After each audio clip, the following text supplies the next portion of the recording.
ओम गुरु ब्रह्मा गुरु विष्णु गुरुदेव महेश्वर ओम गुरु साक्षात् परम ब्रह्म तस्मै श्री गुरुवे नमः। ओम जय गुरुदेवा नमः। ओम विश्वकर्मणे नमः। नमस्कार दर्शक बंधु, मो वास्तुविद भागीरथी बिंदाणी मोर वास्तु संदेश चैनल को आपको स्वागत करुच्ची। एवं गत एपिसोड आपन को मु भूमिर ऊर्जा एवं माटीर वर्ण और जाति विषय आपन को मु दिग्दर्शन देइथिली। आज आपन को मु भूमि खनन केउं दिन करिवे एवं केउं मासरे करिवे एवं वास्तुपुरुषंकर मस्तक केउं दिगरे अच्छी तापर आपन को दिग्दर्शन देवी। तत्सह मानसिक माने दुश्चिंता एवं माने गुड़ाए माने जो कथा गुड़ाक आपन को भाविले आपन को दुख लगे कष्ट लगे से आपन केमिति निवृत्त हे तापाई आपन को छोटिया टिप्स गोटे देवी। आउ जो बंधु को माने मोर चैनल को देखुछंती ताको लाइक और सब्सक्राइब करंतु जाफल मोर ऊर्जा एवं मोर आत्मसंतोष मिलिबो। देखंतु भूमि खनन देखंतु सूर्यंकर दुईटा आपनकर गति रही गोटे हूँ उत्तरायण गति आ गोटे हूँ दक्षिणायन गति। तो जो उत्तरायण गति हूँ आपनकर मकर संक्रांति रु कर्कट संक्रांति पर्यंत जोटा कि आपनकर हूँ कौन ना उत्तरायण गति। आ दक्षिणायन गति हूँ कौन सिंह संक्रांति रु धनु संक्रांति पर्यंत। तो आम या कौन दुई भाग माने विभक्त माने कराई सूर्यंकर जो गति दुईटा। तो यही दिन जदि माने आपनकर उत्तरायण गति अर्थात उत्तरायण गता मकर संक्रांति रु कर्कट संक्रांति जदि यही दिन में आपड़ जदि भूमि खनन कि भूमि कार्य करुँच निश्चित रूपे आपंकर गृह कार्य 100% कम्प्लीसन हम। तथापि आपन को मुझे दूसरी जे केउ तिथि आप गृह कार्य खनन करुँच को सुफल मिल। नोट कर दिंतु जे गुरु माने शुक्ल पक्ष बैशाख मास, शुक्ल पक्ष गुरुपुष्या, गुरु श्रवणा, गुरु रोहिणी, गुरु मृगशिरा, गुरु अश्लेषा, गुरु पूर्वषाढ़ा नक्षत्र में जब आप गृह काम करुँच 100% आपंकर गृह कार्य बिना बाधा विघ्न आपंकर गृह कार्य कम्प्लीसन हम। आउ द्वितीयतः है आपंकर श्रावण मास, श्रावण मसरे जब आप गृह कार्य करुँच धन प्राप्ति हम। फाल्गुन मसरे आपंकर जब गृह कार्य करुँच सुख शांति समृद्धि एसबू जिन आपको पाइबे। आउ पौष मसरे जब आपंकर गृह कार्य करुँच संतान प्राप्ति हम। आउ ये जो आपको जो मास कथा कहली एथिरे जदि गुरुवार होइथिबो पूर्वषाढ़ा नक्षत्र पड़िथिबो ताहाले मध्य आपण माने गृह कार्य भूमि खनन जो करुछंती ताहाले निश्चित आपण सुफल फल पाइबे। आउ गृह कार्य माने बाधा विघ्न रे आपनकर गृह कार्य 100% कम्प्लीसन हम। तो आउला कौन श्रावण फाल्गुन पौष मसरे बुधवार होइथिबो रोहिणी हस्ता चित्रा उत्तर फाल्गुनी अनुराधा नक्षत्र होते भी आपंकर गृह कार्य संपूर्ण हम। किंतु पौष मसटा को देखा पड़ो से समय आपंकर बृहस्पति चंद्र सूर्य यू जिनस आपंकर बलवान थे राशि अनुसार मुझे आपको कही विगत एपिसोड्रे ध्यान को ने। आ गोटे कौन है ना मार्गशीर मसरे जदि आपंकर गुरुवार होइथिबो अश्लेषा नक्षत्र पूर्वाषाढ़ा नक्षत्र पुष्या नक्षत्र होइथिबो गृह कार्य कले आपंकर गृह कार्य माने वर्षे भितर आपंकर गृह कार्य कम्प्लीसन हम। तो यह हूँ आपंकर आज थिला भूमि खनन क्यों मसरे करेंगे।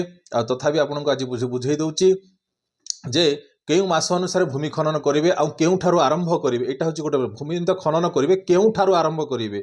यह हूँ आपंकर कहीं वास्तु पुरुषंकर मुंड आउ माने जो गोड़ रहा तो केउ दिग अनुसार ये सब जिनस आप देखिए। नोट कर दिंतु जे मस्तक केबे भी हेले प्रहार करेंगे नहीं। तो जो वास्तुपुरुषंकर माने मस्तक थी मास अनुसार से जगार आप केबे भी हेले प्रहार करेंगे ना नचेत गृह रे बाधा विघ्न गृह कर्ता जो पूजाटी करुवे विपद आपद पड़ी थाए। तो भाद्र मास हूँ कौन इंग्राजी तारीख जो देखा अगस्ट रु सेप्टेम्बर आउ एठिरे कौन होची ना पूर्व दिगरे वास्तुपुरुषंकर मस्तक थाए कौ दिन थाए ना 14 अगस्ट रु माने 13 नवेम्बर माने एटा कहली 14 अगस्ट माने गोटे संक्रांति जो संक्रांति जो माने माने आसीबो एटा कौन संक्रांतिटा 13 पड़ुची केतळे 14 पड़ुची केतळे 15 पड़ुची 16 2-3 दिन एपट सेपट होता है। तो या गोटे एवरेज नहीं जाइए। तो 14 अगस्ट रु आपको कहली ना 13 नवेम्बर भितर माने मस्तक पूर्व दिगरे अर्थात आपण पश्चिम दिगरे आपन को माने कौन करिया पड़ियो ना भूमि खनन करिया पड़ियो। आ गोटे मार्गशीर पौष मास जोटा कि आपनकर नवेम्बर टू आपनकर आसिला जनवरी मास जोटा कि आपनकर मस्तक रोज वास्तुपुरुषंकर दक्षिण दिगरे केबे ठारू इंग्राजी तारीख आसिला 14 नवेम्बर टू 13 फेब्रुआरी 14 नवेम्बर रु 13 फेब्रुआरी। आउट आसिला आपन कोन आसिला ना फाल्गुन मास फेब्रुआरी टू मार्च अर्थात पश्चिम दिगरे आपनकर मस्तक थाए। तो पश्चिम दिगरे मस्तक थिले आपन कोन करिवे भूमि खनन कोउठी करिवे ना पूर्व दिगरे 14 फेब्रुआरी टू 13 मे। आउट आसिला ज्येष्ठ मास जोटा कि आपंकर आसला कौन मे टू जून अर्थात 14 मे टू 13 अगस्त। तो यहाँ कौन करेंगे ना आपंकर मस्तक रहा वास्तुपुरुष मस्तक रहा उत्तर दिग आउ पड़ा रहा आपंकर दक्षिण दिग दक्षिण दिगरू आप कौन करेंगे ना खनन करेंगे। तो ये आपंकर भूमि खनन क्यों मसरे करेंगे या आपको दिग्दर्शन देली सदा बेले चेष्टा करेंगे कौन करेंगे ना उत्तर दिगटा सदा बेल कौन करेंगे ना खालुआ रखिए माने जो आपन जो नियो खोलुंट जो भूमि खनन करुँचा शेष समय करेंगे जहाँफल कौन हम दक्षिणर भारटा उच्चा हो रही आपंकर यहाँ आसला कौन उत्तरटा आसला कौन डाउनफल हो आसो जहाँफल स्पीडनेस कामटा हो जो यही हिसाब आपको जो बतैली जो माने सूर्य उत्तरायण गति के कौन माने माने मस्तक रोचे आप वास्तुपुरुषर आउ कौटे गोड़ रोचे। तो यही हिसाब से आप करेंगे क्या कहले आपते क्या नमस्कार करेंगे कौन करेंगे गोड़ नमस्कार कले कौन गोड़ नमस्कार कले पादर नमस्कार कले से लोक कौन आपको ब्लेसिंग दब जदि आप हाथ रू मुंडटा मुंडटा आप मुंड टच करेंगे कौन करेंगे सी अर्थ सी कौन कर हाथ उठेदेव। तो से कौन कराए जहाँ को प्रणाम करवा जहाँ को करवा गोड़ू आम कले कौन हम आशीर्वाद तो मिलता है तत्सह आमको कौन किसी जिन सहयोग मिलता है। तो आम जदि पादर आरंभ करवा ताहले आमको कौन होता है गृह माने गृहर कार्य आ कि बाधा विघ्न किसी न थाए। तो या आम ध्यान नवा आउ केते गुड़ाक माने दर्शक बंधु पचारुछंती जे आज्ञा आपण आमको टिके वास्तु उपरे टिके किछि दिग्दर्शन दियंतु देखंतु एई सब जिनिस जहाँ भी किछि मो पाइछि मो मोर सब गुरु ठरु पाइछि। आउ जदि आपण एई चैनल आपण जदि प्रतिदिन जदि गोटे गोटे गोटे गोटे एपिसोड देखिबे या मध्यरे आपण मध्य निजे निजे बुझिजिबे जे वास्तु काम केमिति हुए आउ किंबा वास्तुर कौन कौन दिग आपण तो टोटाली बुझेई दे सारिछि आउ धीरे धीरे भी तो आरंभ हैला। तो धीरे धीरे आपण निजे निजे मध्य जानि परिबे आउ जदि जोटी किछि डाउट्स रहिला संदेह रहिला आपण पचारि परिबे।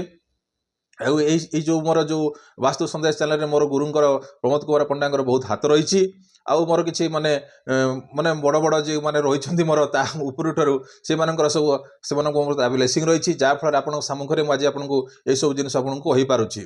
तो जो लोक गोटे टिप्स कही देवी बोलिकी मानसिक तनाव नकारात्मक सोच जदि मान कौन व्यक्ति थी कौन करेंगे ना मंगलवार दिन राति कौन करेंगे जो घरे थी जो काच टुकुड़ा ताकू कौन करेंगे 7 थर जो व्यक्ति बेसी माने डिप्रेशन थी कि माने भावना चिंतना सब सब नेगेटिव थी कौन करेंगे मंगलवार राति कौन करेंगे माने 7टा ରୁ 8ଟା भितर कौन करेंगे एक काचर टुकुड़ा नहीं तार मुंडे 7 थर क्लॉकवाइज बुले दे कौन करेंगे निर्जन स्थान में फिंगी दे पळै आसंतु जहाँफल से कौन कर से मानसिक डिप्रेशन मुक्त हम आउ राहुरु भी से मुक्ति पाइब। आज एतिकी आगामी दिन में आउ किछि तथ्य नहीं जो आपनकर रहिला भूमि क्यों दिगरे कौन करेंगे प्रति दिग अनुसार प्रति दिग ठारू कौ दिगरे कौन पड़ुछि कौन कौटी खनन करवा ता उपरे आपनको दिग्दर्शन देवी। नमस्कार।